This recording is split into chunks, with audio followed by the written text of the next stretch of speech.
हाथरस हादसे के 4 दिन बीत गए हैं। 121 मौत और 4 दिन बीत जाने के बाद पाखंडी बाबा खुद तो सामने नहीं आया, लेकिन उसका बयान सामने आया है। 2 मिनट के बयान में हर शब्द फरेब और झूठ से भरा हुआ है। यानी बाबा ने अपने बयान में जो कहा और उसने जो किया, दोनों आपस में मेल नहीं खाते। इसी से समझा जा सकता है कि स्वयंभू बाबा कितना बड़ा फरेबी है।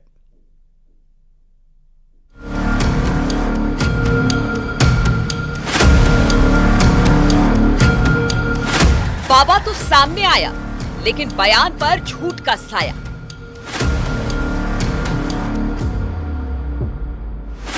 बाबा की कथनी करनी में फर्क क्यों?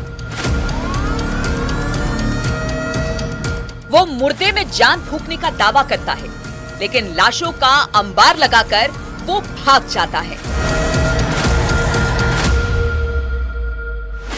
मौत, मातम और दर्द के 4 दिन बीत जाने के बाद बाबा सामने आया तो सबके लिए झूठ का पुलिंदा लेकर आया। ऐसा झूठ जिसमें उसकी कथनी करनी में फर्क साफ दिखाई दे रहा है। पहले पाखंडी बाबा का बयान सुनिए, फिर उसके झूठ को बेनकाब करते हैं।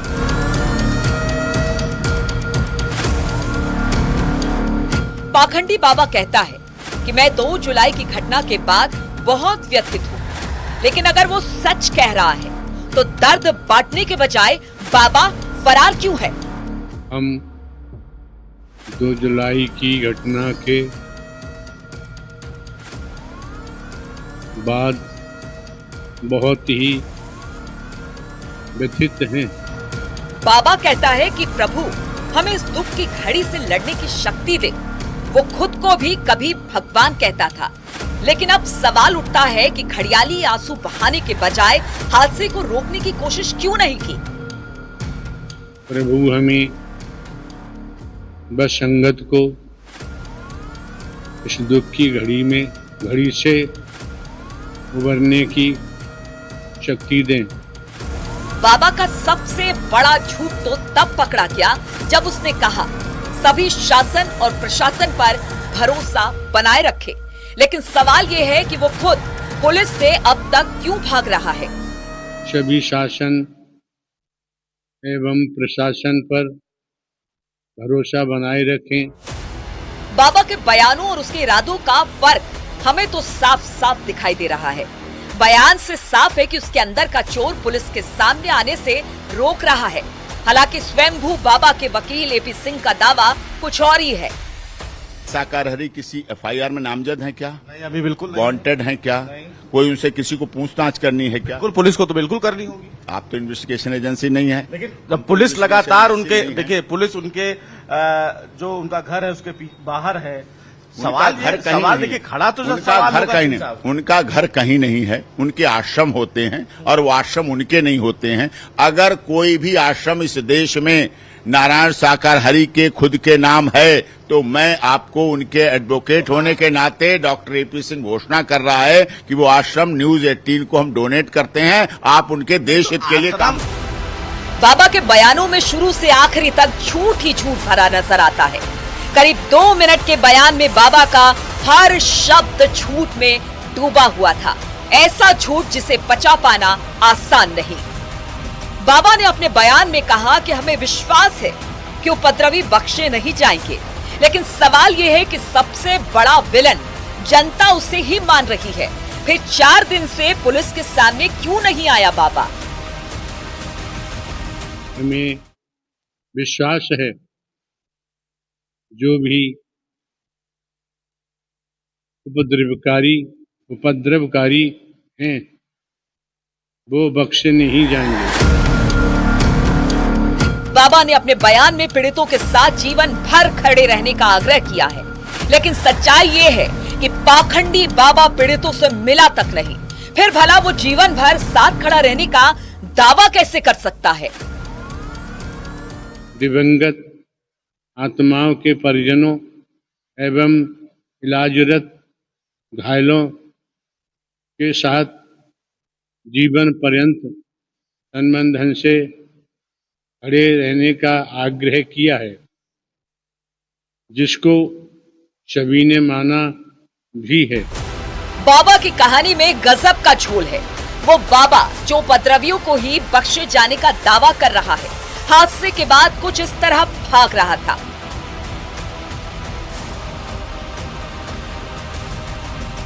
हालांकि बाबा के वकील एपी सिंह दावा कर रहे हैं कि बाबा कहीं छिपे नहीं है, लेकिन सच तो ये है कि बाबा सामने भी तो नहीं आ रहा। बाबा का इतने दिन बाद आना सामने, ये थोड़ा हजम नहीं हुआ। किले की तरह उसमें लोगों ने तो कल ही तो कहा था आपने कि न्यूज 18 ने कहा था कि लेटर से नहीं बल्कि सामने आना चाहिए। मैंने आपकी इच्छा पूरी कर दी, अगले दिन पूरी कर दी। आपने कहा मधुकर फरार, हमने कहा नहीं, मधुकर हॉस्पिटल में इलाज करा रहा है हार्ट, और मैंने एंटीसिपेटरी बेल नहीं किया, सरेंडर नहीं लगाया। कौन लोग थे जिन्होंने हमारे लोगों को लाश बना दिया और हमें जिंदा लाश बना दिया? हम जिंदा हैं, सेवादार जिंदा है, लेकिन जिंदा लाश बने हुए हैं, क्योंकि 121 लाशें मरती हुई देखी हैं, सैकड़ों लोगों को इंजर्ड होते हुए देखा है, अपने घर को खुद बर्बाद होते हुए देखा है। हमारा खुद अपना घर बर्बाद हो गया। बाबा पर्दे के पीछे से एपी सिंह के जरिए खेल रहा है, जबकि उसके मोहरे एक एक कर सामने आने लगे हैं। पुलिस की फाइलों में जिसे मौतों का जिम्मेदार बताया गया, जिस पर 1 लाख का इनाम घोषित था, अब वो मधुकर पुलिस की गिरफ्त में आ चुका है। यूपी एसटीएफ ने उसे अरेस्ट किया तो उम्मीद जाग उठी कि अब कई राज खुलने वाले हैं। मुख्य आयोजक मधुकर की गिरफ्तारी के बाद पुलिस उससे पूछताछ में जुटी हुई है, यानी बाबा का राइट हैंड अब हर राज उगलेगा। 121 मौतों की कहानी कैसे लिखी गई, इसके भी जवाब मधुकर को देने होंगे। कहां से भीड़ आई, क्यों पुलिस को रोका गया और भगदड़ के बाद बाबा कहां फरार होकर निकला, इन सब के जवाब मधुकर से मिलने की उम्मीद है। बाबा अपनी किसी आलिशान आश्रम में छिपा है, कानपुर, लखीमपुर, नोएडा, संभल या और कहीं। अब तक की रिपोर्ट दावा करती है कि वो मैनपुरी के आश्रम में ही छिपा है, क्योंकि उसका बयान भी मैनपुरी के ही किसी ठिकाने से सामने आया है। बहरहाल एसआईटी की शुरुआती जांच रिपोर्ट सामने आ चुकी है, लेकिन बाबा अब तक जांच के दायरे से दूर है। Bureau report, news city.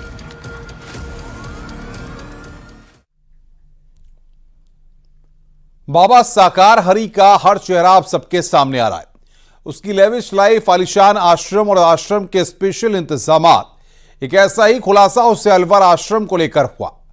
आश्रम के आसपास रहने वालों का दावा है कि वहां किसी भी स्थानीय आदमी को घुसने तक नहीं दिया जाता था। बाबा के इस एकांतवास में सिर्फ लड़कियों और औरतों को ही जाने की इजाजत थी, ऐसा दावा है अलवर के लोगों का।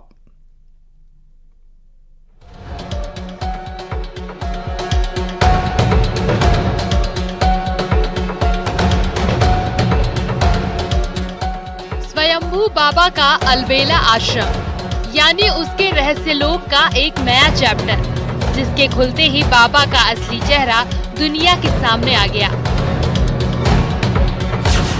वो आश्रम जहां सिर्फ लड़कियों को थी जाने की इजाजत।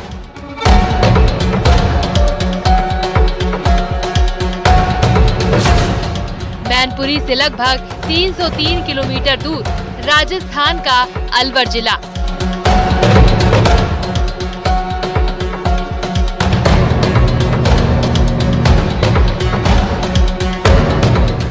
अलवर जिले सहजपुरा में भी बाबा का 1.5 बीघे के करीब जमीन पर बना एक आलीशान आश्रम है, जो हमेशा से स्थानीय लोगों के लिए मिस्ट्री बना रहा।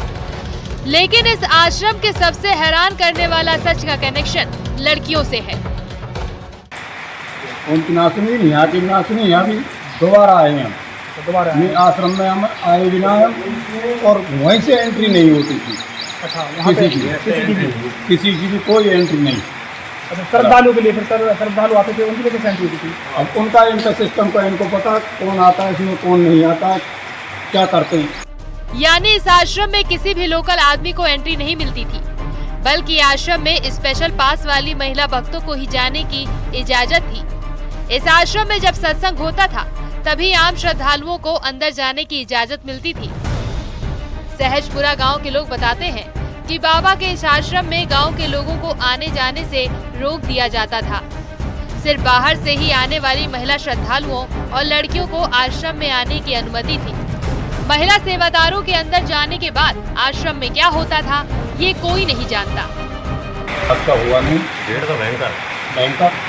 थोड़ा ये इनकी दिक्कत ये आती थी कि गांव वाले जैसे आ रही तो ब्याह शादी या फंक्शन है तो रास्ते में थोड़ी बहुत प्रॉब्लम आती, उसको इनसे कह करके उसको निपटा देते हैं। यानी बाबा के मायावी लोक में लड़कियों और महिलाओं को लेकर हमेशा से एक मिस्ट्री बनी रही। स्थानीय लोग ऑफ द कैमरा इन आश्रम को अय्याशी का अड्डा करार दे रहे हैं। बाबा की नीयत पर सवाल इसलिए भी उठाए जाते हैं क्योंकि उसके प्राइवेट महिला आर्मी भी जनरल गद्दाफी की तरह ही थी।